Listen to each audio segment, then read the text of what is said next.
2010, Sarah Price went into the infamous suicide forest to find her sister. I'm not leaving without her. And was never seen again. Tomorrow.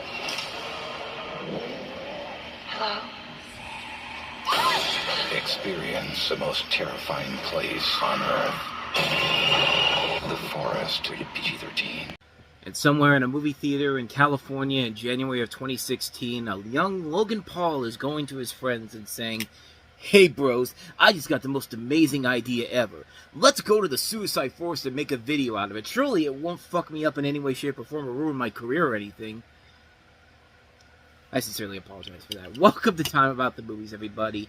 It's January 8th, 2016, plus January 15th, 2016, because we only have one movie for January 8th, but three for the 15th, so combine them into one episode. What the heck? So, let's go ahead and jump on into that film, and that is The Forest.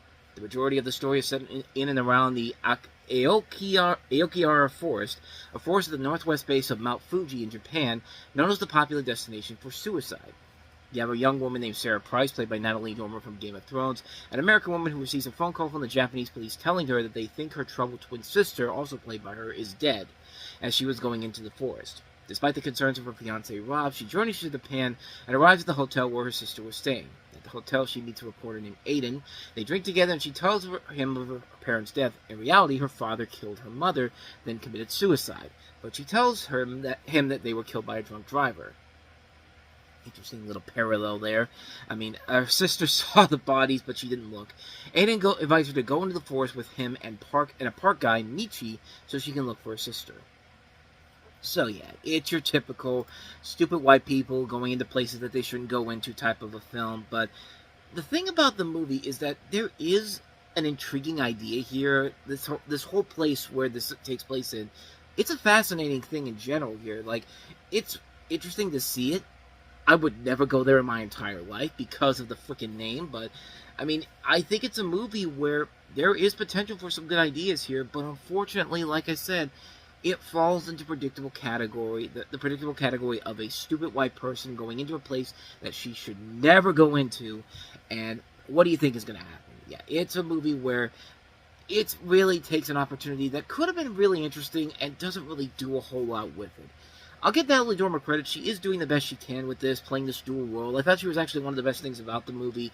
And the film does have an atmospheric look to it. But the biggest problem with it is there really aren't a whole lot of scary things about it. I mean, there's nothing really to see that's scary except for a hanging body. I mean, yeah, one hanging body around is very intense, but surprisingly, a lot of dead bodies hanging around here is not really all that scary in this movie's case. I mean, that's not to say that it isn't, but it just really feels like they left so much on the table for what they could have done with a film like this, and it just never really lives up to what it really could have lived up to in the end. And it really is a disappointment, because there are a lot of things that they could have done with this concept overall, but there's a reason why it's in early January. It's a movie that it's a movie that will never do well outside of any other part of the year. So they put it out as in the first weekend of January, so it can make money back. And it did make its money back, although it was criticized by Slate magazine for being part of a January trend of underwhelming horror films. And the same guy who wrote this Slate review compared the practice to the Japanese myth of ubasuti, calling the film's release a cinematic abandonment, which, I mean, he is kind of right about that, but it doesn't say a lot of confidence when the only notable thing about this movie is the aforementioned Logan Paul video, which I guarantee you that he went out there after this movie came out. He probably didn't even know this thing even existed, knowing him, and you know, when you go in there and he's so shocked that there's so many dead bodies, and he's just kind of like, oh my god, I never realized there were so many dead bodies in the suicide forest. Like, dumbass, but I mean, what can you say, man? The Forest, yeah, it is what it is. So let's go ahead and move on to the next weekend, Martin Luther King Jr. weekend, with a couple of notable titles. None bigger than the first movie that we have here, the sequel to the breakout hit Ride Along.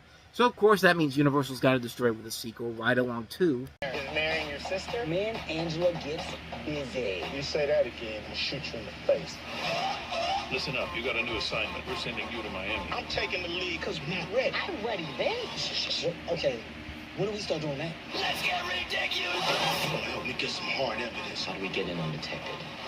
Prince Admiral Stephen Matumbe. Plus my 2 servants. I'm not your servant. Hey, you are what I say you are! I cannot see in my face. Rated PG-13. Let's be honest. We knew that this was going to be bad the second that they started using clips from Bad Boys. I mean, it's literally a lamer version of Bad Boys, even with Kevin Hart and Ice Cube, who were really good in the first movie, and yet they basically just did the same thing, except let's take it to the next level. Let's go to Miami. And that's literally the plot of the movie. It takes place a year after the first movie, where a quick trip to Miami goes bad with the wedding upcoming for Kevin Hart's character, Ice Cube.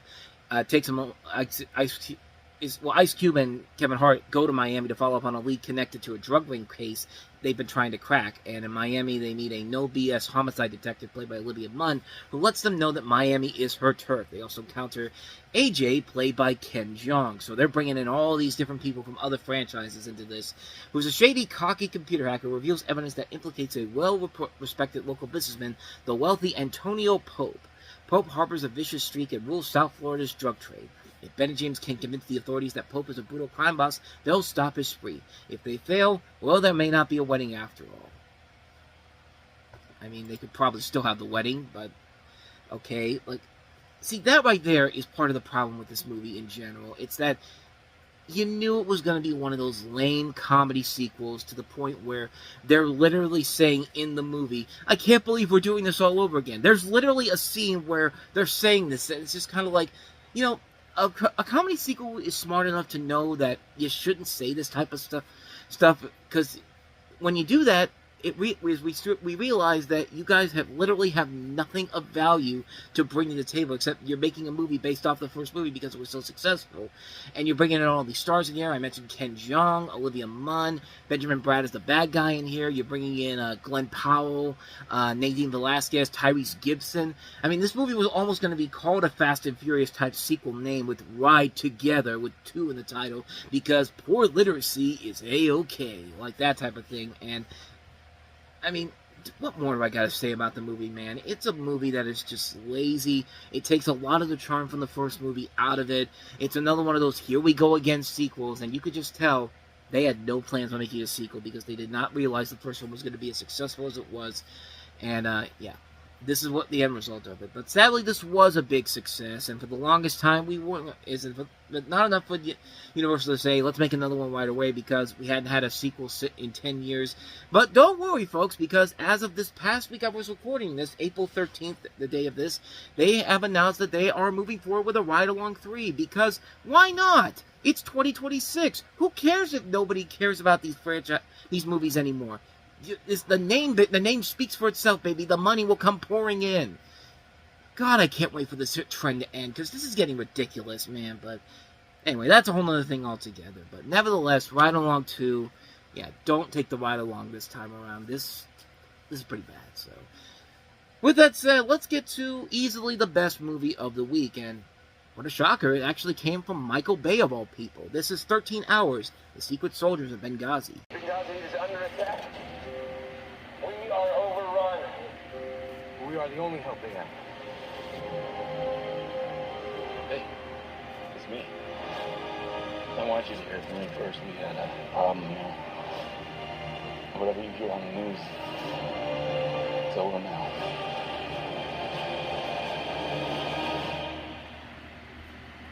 Bye-bye. 13 Hours on Michael Bay film, rated R. We love you too, John. We love you too. On the evening of the 11th anniversary of the September 11th attacks, a group of Islamic militants attacked the American diplomatic compound in a nearby CIA annex in Benghazi, Libya.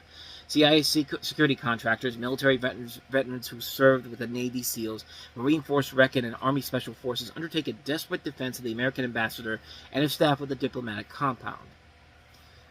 And let's be honest, Michael Bay is not one of the best directors out there. He's more missed than hit when it comes to these big explosion-filled summer blockbusters, but when he's away from Transformers or Bad Boys or Pearl Harbor, he surprisingly makes a lot of pretty good movies. I mean, The Island was really solid, Pain and Gain was really good, and I did enjoy this one too.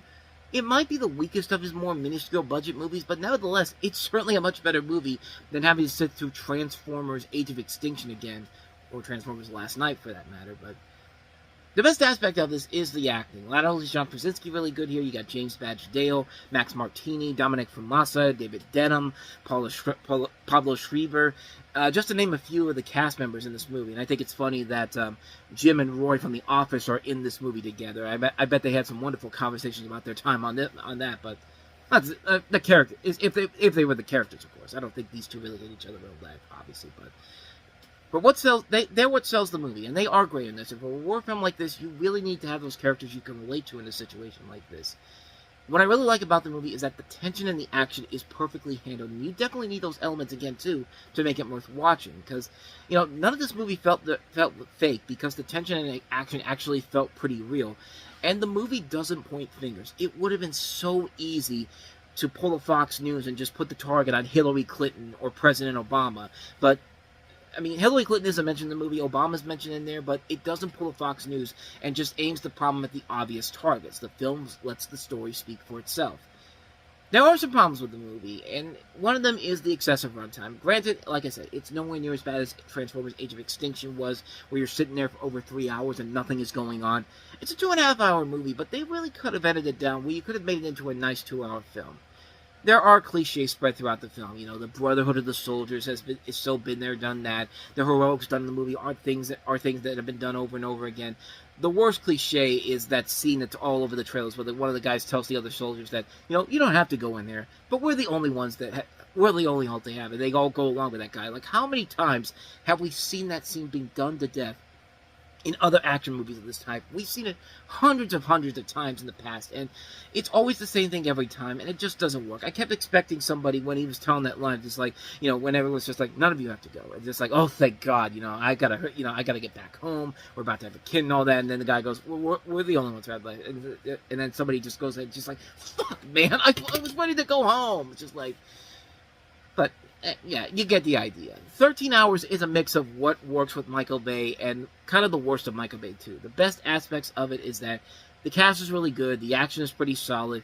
The two best aspects of the movie overall, if you want to see a good Michael Bay movie of recent memory, I would probably say watch The Island and Pain and Gain first, and then go to 13 Hours. But 13 Hours overall is a really good movie. I was actually really surprised at how much I enjoyed this film. So, what do you follow up the best movie of the entire week with? One of the worst movies, not only of the year, but one of the worst animated movies of all time. The infamous Norm of the North. Out here in the wild, when you don't fit in, life can be a real bear. Especially for Norm. What good is a bear if he can't even hunt, huh? Why didn't you take a picture? It'll last longer.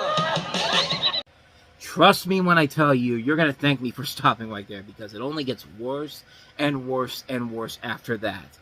I don't think I need to tell you about this infamously bad movie, but Rob Schneider is Norm the Polar Bear, son of the King of the Arctic.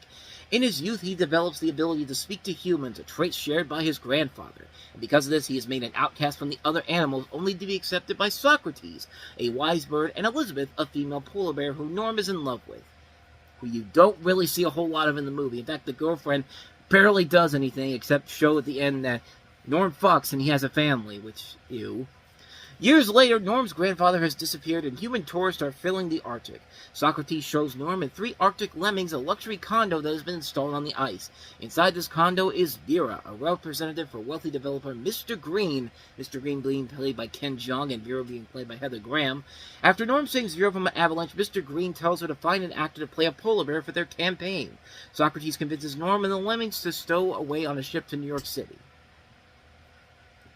Does that plot make any sense to you? I sure hope so. Ordinarily I'd probably stop and redo the review again, but it's Norm of the North. You can handle the phone for me talking about this movie, but anyway, back to this review of this abomination, because it is an abomination. Now to think about it, I lost my train of thought. I forgot what I was talking about from this movie, but really, the whole movie is just noise. It's noise, loud noise from people that are annoying and obnoxious, noise from just the lamest attempts at trying to get comedy out of you. This movie is an abysmal abomination. I mean, that premise right there doesn't even tell you what actually happens in the movie, because once they get to New York, Norm suddenly becomes a a global sensation because he dances around, and I wish I could show you in person what the dances are like in this movie, because when he does these dances, there is nothing that amazing about these dances whatsoever. These are the lamest dance moves I have ever seen in my entire life, and I could do it, but I obviously don't have a whole lot of room to move around here, plus I don't think my camera can really get that from a far distance from here, but why don't I just go ahead and show you for yourself. Together there is nothing we can't do. So start it up and get in the groove. Dance, dance, dance, out of control. He's not dancing! He literally looks like he's having a spasmodic attack. Hell, the little kicks dance that Elaine does on Seinfeld is more of a dance than whatever the hell this guy is doing. Like, and the fact that these people are so fucking stupid to buy into this. Like, you saw it right there. They're just like, wow, and then they just start dancing too. Like, it's like, what are you even doing? That's the biggest thing about this movie. What are you even doing? And just remember one thing here. Rob Schneider decided not to do any more Adam Sandler movies after starting with Grown Ups 2. And then he wasn't in Pixels, he wasn't in Blended. I don't think he was in Blended, but think about this. He would rather headline a movie like this than work with Adam Sandler. I mean, that's... And also keep in mind that his daughter, Ellie King, was showing where the real talent in that family was that year, because that was the year, it was around this time her song X's and O's came out, and he realized, wow, so that's where the talent went in that family. Like, I got nothing else for you, man. I mean, I know it's been like random gibberish all around, but that's what this movie is. Random gibberish. Loud noises, lame attempts at comedy, terrible animation, and Lionsgate desperately trying to create a family entertainment library that will stand the test of time, which apparently this did, because despite the bad reviews, it had a small budget, it made a lot of money because parents are fucking stupid, and they said, you know, we took you to see Alvin and the Chipmunks The Road Trip, and you wanted to see that, so we're going to drag you to this piece of garbage. It led to 3 direct-to-video sequels. So, yeah. The youth of America is completely fucked. So bottom line, that's what I have to say, man. I literally got nothing else for you. Norm of the North, yeah, pretty fucking bad. One of the worst animated movies you will ever see in your entire life. Plain and simple. We are still in the month of bad movies being dumped out there. It is January, even though we are getting better. So that trend is going to continue into next week's movies. Next time on Time About the Movies, we'll take a look at 3 more movies that the studios clearly believed in and didn't look at them and realize that they were steaming piles of garbage. Robert De Niro and Zac Efron starring in the raunchy comedy Dirty Grandpa, which is definitely no bad grandpa, I'll tell you that. We have The Boy, which is yet another creepy doll movie, and maybe even lazier than the original Annabelle was. And, hey, we can still try to cash it on the Hunger Games and Harry Potter flyer. Here's another young adult book featuring Chloe Moretz starring in it, The Fifth Wave. So, we'll take a look at those 3 movies. That'll be tomorrow here on the channel, so be on the lookout for that. But with all that said, thank you so much for watching this. I hope you enjoyed it. If you did, please go ahead and do me the honors of hitting that like button, that subscribe button, and that notification button. Also, don't forget to check out our playlist, and don't forget to check out the previous episode we did. So with all that said, whether it's in the past, the present, or the future, I will see you at the movies. Take care.